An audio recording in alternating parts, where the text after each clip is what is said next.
Assalamualaikum warahmatullahi wabarakatuh. Perkenalkan, nama saya Konita Azra Biba Darajat dengan NPM 1003020221015 dari kelas PG PAUD A. Saya di sini akan mempresentasikan hasil tugas saya, yaitu peran pre-group dan kemandirian pada anak usia dini.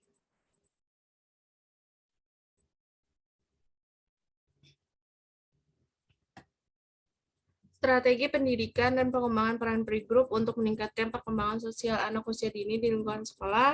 Ada beberapa menurut para ahli. Yang pertama ada menurut Sunarto tahun 2004, pre-group merupakan teman bermain yang terdiri atas kerabat maupun tetangga dan teman sekolah di mana seorang anak mulai belajar nilai keadilan. Menurut Rianti dan Hendro tahun 1998, pre-group adalah salah satu ciri yang dibentuk dalam perilaku sosial, di mana perilaku kelompok tersebut akan mempengaruhi perilaku serta nilai individu yang menjadi anggotanya, sehingga individu tersebut akan membentuk pola perilaku dan nilai yang terbaru yang pada gilirannya dapat menggantikan nilai serta pola perilaku yang mempelajari di rumah. Yang ketiga, menurut Mansur tahun 2005, anak usia dini adalah kelompok anak yang berada dalam proses pertumbuhan dan perkembangan yang bersifat unik dan memiliki pola khusus sesuai dengan tingkatnya. Ada juga menurut Semiwam tahun 1999 berpendapat lingkungan adalah segala sesuatu di luar diri individu eksternal dan merupakan sumber informasi yang diperolehnya melalui panca inderanya. Salah satu lingkungan yang terbukti sangat berperan dalam pembentukan kepribadian murid adalah sekolah. Yang terakhir, menurut Suedijarto,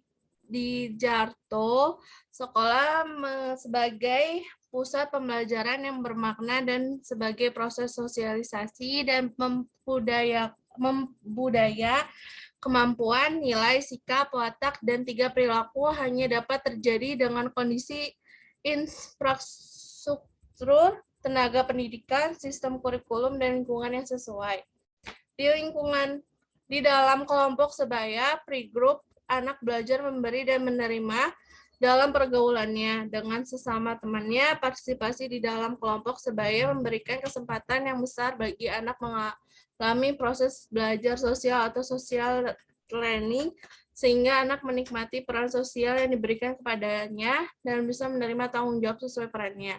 Setiap anak akan memulai sebuah proses panjang dengan perkembangan sosial yang akhirnya seorang anak akan mempunyai nilai-nilai sosial yang dalam.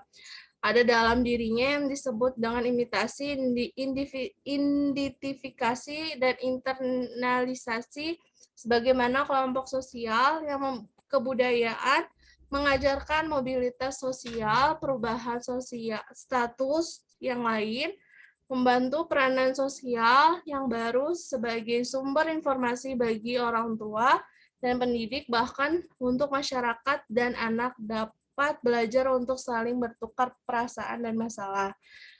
Yang B, ada kemandirian anak.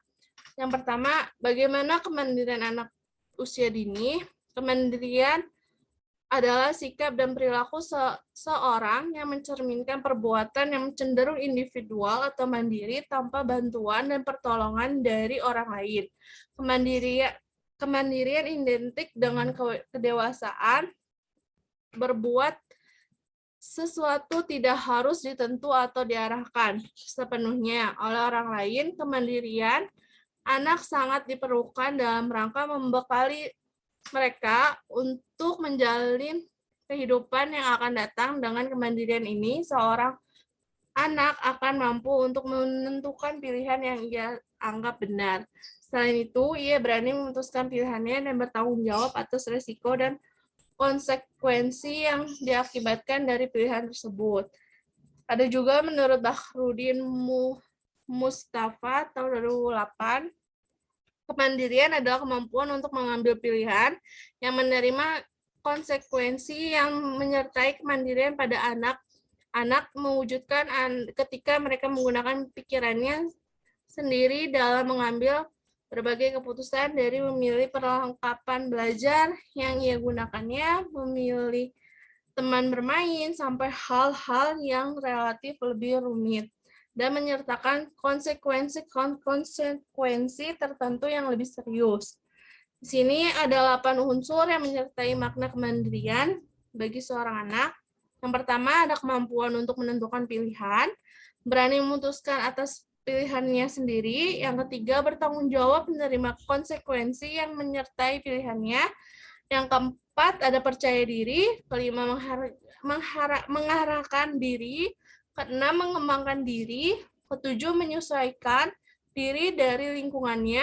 Kedelapan, berani mengambil resiko atas pilihannya. Ciri-ciri kemandirian anak.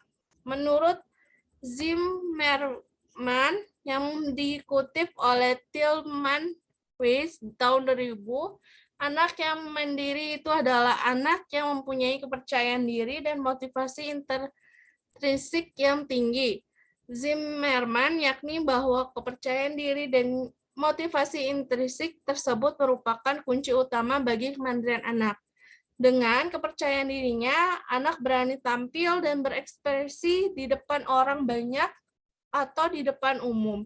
Penampilannya tidak terlihat malu-malu, kaku, dan canggung, tapi ia mampu bereaksi dengan wajar dan bahkan mengesankan. Sementara motivasi interaksi atau motivasi bawaan dapat membawa anak untuk berkembang lebih cepat, terutama perkembangan otak atau kognitifnya. Ciri-ciri kemandirian di sini ada sebagai berikut. Yang pertama ada kepercayaan pada diri sendiri, rasa percaya diri atau dalam kalangan anak muda biasanya disebut dengan istilah PD nih, sengaja ditempat sebagai ciri pertama dari sifat kemandirian anak. Karena memang rasa percaya diri ini memang peran penting bagi seseorang, termasuk anak usia dini, dalam bersikap dan bertingkah laku atau dalam beraktivitas sehari-hari. Yang kedua, ada motivasi interaksi yang tinggi. Motivasi interaksi adalah dorongan yang tumbuh dalam diri untuk melakukan sesuatu. Motivasi interaksi biasanya lebih kuat dan abadi dibandingkan dengan motivasi ekstrinsik, walaupun kedua motivasi ini kadang berkurang, tapi kadang juga bertambah.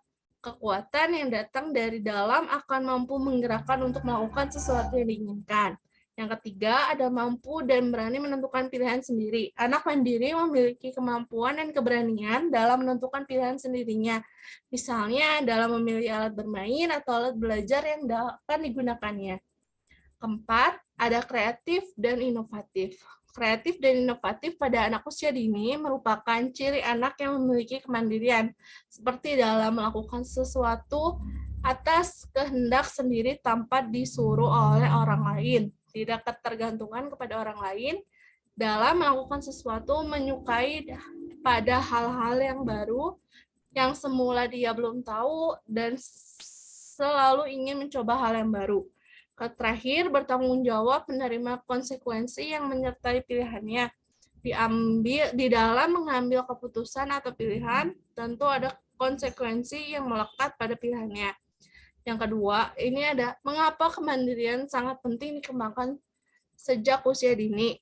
Karena kemandirian sangat penting dikembangkan pada anak sejak usia dini, karena bekal kemandirian yang mereka dapatkan ketika kecil akan membentuk mereka menjadi pribadi yang mandiri, cerdas, kuat, dan percaya diri ketika menginjak dewasa nanti, sehingga mereka akan siap menghadapi masa depan yang lebih baik.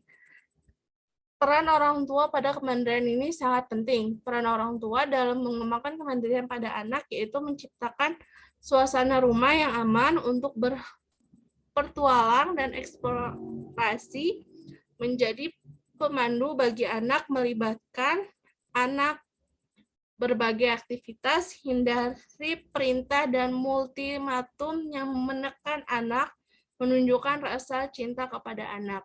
Sekian presentasi dari saya, kurang lebihnya mohon maaf. Waalaikumsalam warahmatullahi wabarakatuh.